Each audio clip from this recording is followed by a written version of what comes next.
Hi, I am Governor Candidate Mark Stewart Greenstein. This is my talk to students, their parents, and their teachers.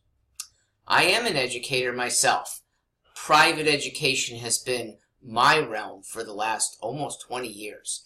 I help students get into college. We help them with math, reading skills, especially those needed for the SAT. So I want to make sure that the skills that we have in K through 12 are appropriate. And I'm not convinced that SAT skills are for all students, okay? We have foisted an SAT on people that aren't going to four-year colleges or might not be going to competitive four-year colleges that care about the SAT.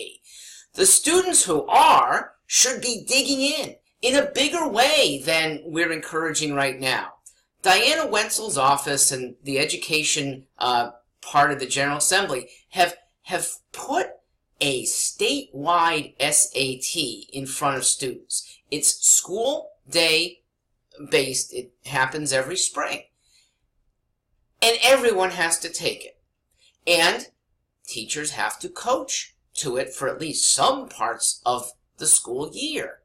But not everybody needs these skills. Why not segment students? We know in 10th grade, some students are bound for junior college, won't need the SAT at all. We know in 10th grade, some students, whether they're bound for competitive colleges or not, they want to get there, and they deserve to have more prep designed to coach to the test. There's been a fear in many people, oh, teaching to the test is wrong. No, it's right. As long as there are good standards on the test, it's the right thing to do. Now let me go macro. I'm not convinced that overloading students with math is the right thing to do. Math is a stumbling block for a lot of kids. But very few of us use advanced math in the first place. I call this math tyranny. That there is a need for 4 years of math at a high level in high school when 8th grade math will do. I run 3 businesses. Plus, I am helping run a campaign and helping raise money to bring an NHL team back to Connecticut. I use no math beyond what I learned in 8th grade.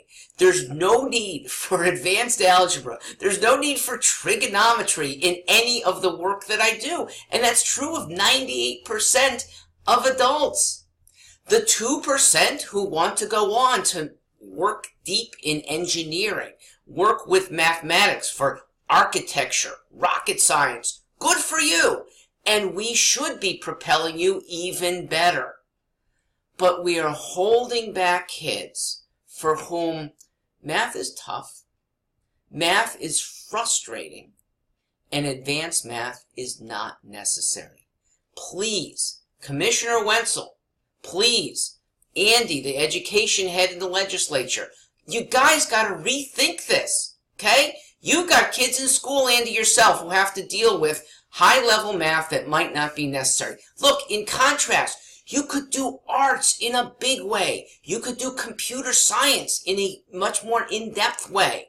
If I were running a high school, out of 8 periods, I'd like to see 3 of them be based on science.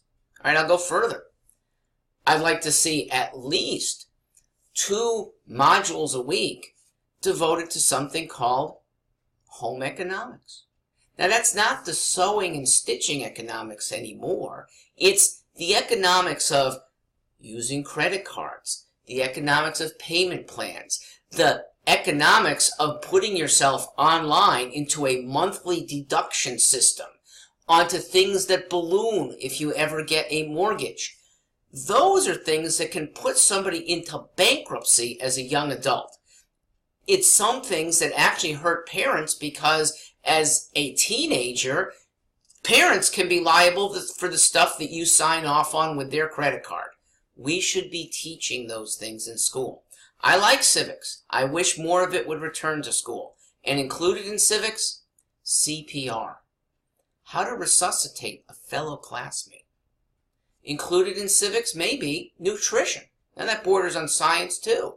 But keeping one another healthy is a worthy thing in our public schools. Please consider that.